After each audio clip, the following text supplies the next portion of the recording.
65 वर्षापूर्वी एका व्यंगचित्रकाराने मार्मिक नावाची एक ठिणगी टाकली आणि त्यातून शिवसेना नावाचा वणवा पेटला आणि तो असा काही पेटला की त्या वणव्यात मराठी द्वेष्टे महाराष्ट्र द्वेष्टे जळून खाक तर झालेच, पण त्याच शिवसेनेने पुढे जाऊन मुंबईतले आणि महाराष्ट्रातले हिंदू सुद्धा वाचवले.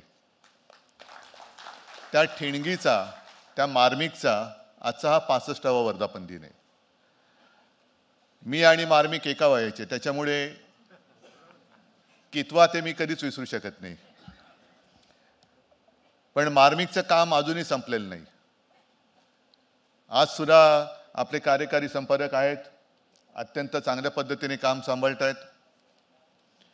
त्यावेळेची जी काही संपूर्ण वाटचाल होती, मुंबई महाराष्ट्राला मिळाली म्हणण्यापेक्षा मराठी माणसाने मिळवली, पण मुंबईमध्येच मराठी माणूस उपरा झाला होता.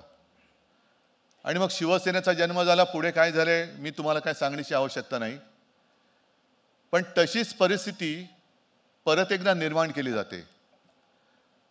अजूनही मुंबईचा लचका महाराष्ट्राचा लचका तोडता येईल का, ह्याचा प्रयत्न मध्ये मध्ये चोची मारून केला जातोय. मग तो हिंदी सक्तीच्या निमित्ताने असेल किंवा मुंबईचं महत्त्व मारण्याच्या निमित्ताने असेल. हे प्रयत्न काय थांबलेले नाहीत आणि हे प्रयत्न जोपर्यंत थांबत नाही, किंवा मी असं म्हणेन की या प्रयत्न करणाऱ्यांना जोपर्यंत आपण संपवत नाही तोपर्यंत मार्मिक आणि शिवसेनेचं काम कधी थांबणार नाही. एकूण वातावरण असं आहे की नेमकं बघायचं कुठे. माणसं तर रोज काही ना काहीतरी चालूच आहे. शेतकऱ्यांच्या आत्महत्या किंवा आणखीन सगळ्या गोष्टी चालू आहेत, पण आमचं लक्ष भरकटून कुठे नेलं जातंय? कबुतरांकडे. दुसरीकडे कुठे? कुत्र्यांकडे. म्हणजे आज मी येताना वाचलं की दिल्लीमध्ये कोर्टाने, सर्वोच्च न्यायालयाने आदेश दिले की भटक्या कुत्र्यांना पकडा. मग त्याच्यावरती देशभरात तीव्र नाराजी व्यक्त झाली. मग मला वाटतं मनेका गांधी म्हणाले की जर का असे कुत्रे पकडले तर दिल्लीमध्ये झाडावरती माकडं आहेत, ती खाली येतील. अहो, ती माकडं आले आहेत, ऑलरेडी संसदेत पोहोचलेत. नेहमी उपासन नाही बोलत, तसा व्हिडिओ गेल्या वर्षी जयराम रमेशने ट्विट केलेला आहे. खुर्चीवरती माकड बसले. आता याच्या पलीकडे मी काय सांगू.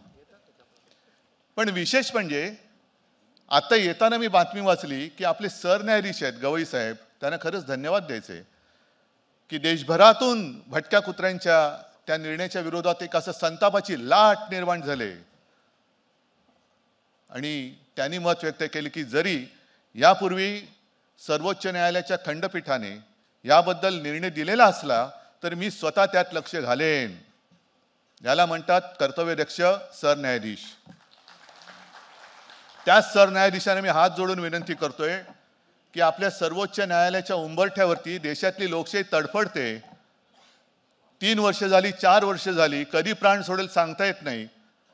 1 झाले, 2 झाले, 3 झाले, आता आपण 4थे बसलेला आहात. त्या लोकशाहीच्या तोंडात जर का वेळेवर न्यायाचं पाणी नाही दिलं तर देशातली लोकशाही मरेल. त्याच्यामुळे खंडपीठ कुठलंही असलं तरी आपण त्यात देखील लक्ष घाला, ही मी हात जोडून विनंती करतो आहे. हात जोडून विनंती करतोय. बाकी सगळं ठीक, आनंदात चाललेलं आहे. नोकऱ्या नाही आहेत तरी सगळं चांगलं चाललंय. ट्रम्प तिकडनं दम मानताय तरी सुद्धा सगळं चांगलं चाललेलं आहे. पेहलगामच्या हल्ल्याचं काय झालंय त्याची उत्तर द्यायला सरकारकडे वेळ नाही तरी सगळं चांगलं चाललंय. मतांची चोरी राहुल गांधींनी उघड केली तरी सगळं छान चाललेलं आहे. या सगळ्या छान चाललेल्या वातावरणात आपल्या राज्याची एक जी काही संस्कृती आहे, कारण आपण आता संस्कार संस्कृती हे शब्द इतिहास जमा व्हायला लागलेले. आजचा हा कार्यक्रम ठेवला होता त्याच्यासाठी ठेवलाय. एक नवीन टीम, या कार्यक्रमाची शिफारस मला संजय राऊतांनी केली. त्याच्यामुळे हा कार्यक्रम आवडला नाही आवडला त्याला जबाबदार संजय राऊत असतील. नाही, पण कार्यक्रम चांगला आहे. आपण सुद्धा त्याच्याबद्दल ऐकलं आणि आता मी गोखलेंचं त्यांचा सत्कार केला. कारण आपल्याला आता विसरत चाललेलं एक एक संस्कृती पूर्वी होत्या सगळ्या गोष्टी. मग ते कडक लक्ष्मी असायची, वासुदेवाची गाणी, पोतराजाची गाणी, यल्लम्मा देवीची गाणी, भलरी गीतं, ही सगळी कोळी गीतं, कोकणातील लोकगीतं, आदिवासींची गाणी, ही सगळी आता आपल्या कानाच्या वरती पडण्याचं बंदच झालेलं आहे. आणि त्याच्यामध्ये जसं मार्मिकने जे काम केलं, व्यंगचित्राच्या माध्यमातून बाळासाहेबांनी काम केलं.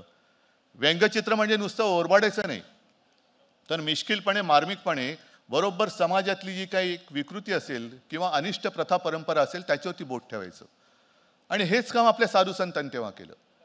लहानपणी ते जे भारूड आत्ता आपण आतमध्ये बोलताना बोललो ना, विंचू चावला, माहितीये कोणाला? कोणीच ऐकलेलं नाहीये. एकनाथांचं, म्हणजे ह्या नाही, ह्या खऱ्या एकनाथांचं, तो त्या एकनाथाचं नाही, भारूड. आणि ते शाहीर साबळे गायचे तेव्हा, विंचू चावला. आणि त्याच्यामध्ये ते शब्द आहेत काय, ते कामक्रोध विंचू चावला. म्हणजे काय की हा असा जो काही विंचू आहे, मग तो सत्तांध असेल, कोणी असेल, कोणत्याही गोष्टीची हाव वाटणं, लोभ असणं, त्यातून माणसामध्ये अहंकार येतो. आणि त्या अहंकाराने असा विंचू चावल्यासारखा वेडापिसा होतो की चुकीचे निर्णय घ्यायला लागतो. आणि मग त्याच्यावरती उतारा सुद्धा त्या एकनाथ महाराजांनी सांगितलंय की तमोगुण मागे सारा, म्हणजे अहंकार आहे ना, 56 इंचाची छाती, तिला जरा थोडी टाचणी मारा, तो गर्व तुमचा खाली येऊ द्या, नाहीतर विंचवाचं विष असं चढेल की त्याचाच तुमचा बळी जाईल. पण या सगळ्या साधू संतांच्या शिकवणी, आम्ही मगाशी जे म्हटलं वासुदेवाची गाणी, आता पूर्वी एक पिक्चर आला होता दाम करी काम, आता तो सुद्धा कोणाला माहिती नसेल, माहिती आहे ना, त्याच्यात एक गाणं होतं वासुदेवाची ऐका वाणी. हल्ली वासुदेवच दिसत नाही. म्हणजे पूर्वीचे वासुदेव वेगळे होते, नाक्यावरचे उभे राहणारे वासुदेव वेगळे असतात, त्यांची गाणी वेगळी, यांची गाणी वेगळी. पण त्यातला वासुदेव तो जे गाणं म्हणतो, वासुदेवाची ऐका वाणी, जगात नाही राम रे. आता हे पिक्चर काढलं असतं तर जगात नाही राम म्हटल्यानंतर हे जे काही नव हिंदुत्ववादी आलेत, भोंदू हिंदुत्ववादी, त्यांनी बंदी घातली असती तिच्यावर. हा राम नाही म्हणतो, पण पुढचं वाक्य महत्वाचं आहे, तेच तर तुम्ही करताय, म्हणजे ते करताय दाम करी काम, दाम करी काम रे येड्या, दाम करी काम, तेच तर चाललंय. म्हणजे तोंडाने राम राम करायचं, जय श्रीराम, आणि पैसे देऊन धुमाकूळ घालायचा. तर ह्या अशा सगळ्या नाचलेल्या, बरबटलेल्या, बुरसटलेल्या यांच्या कारभारामध्ये ही अशी तरुण मुलं ही महाराष्ट्राची संस्कृती घेऊन आणि त्याच्यामध्ये सगळ्या नवीन गोष्टी नव्या पद्धतीने आणून पुढे येत आहेत. आणि त्यांचं कौतुक करायला आपण सगळेजण इथे जमलेलात. मी त्यांनाही शुभेच्छा देतो. मार्मिक वर्धापन दिनाच्या निमित्ताने आपल्यालाही शुभेच्छा देतो. आणि आपलं पाठबळ हे असंच मार्मिकच्या मागे राहो. गौतमजी, तुम्हाला मी खास धन्यवाद देतोय, कारण तुम्ही या कार्यक्रमाचे प्रायोजक आहात. एकनाथ, म्हणजे ते सुद्धा एकनाथच, त्या एकनाथांची परंपरा तुम्ही चालू ठेवलेली आहे, त्याच्यामुळे तुम्हाला खास मी धन्यवाद देतो.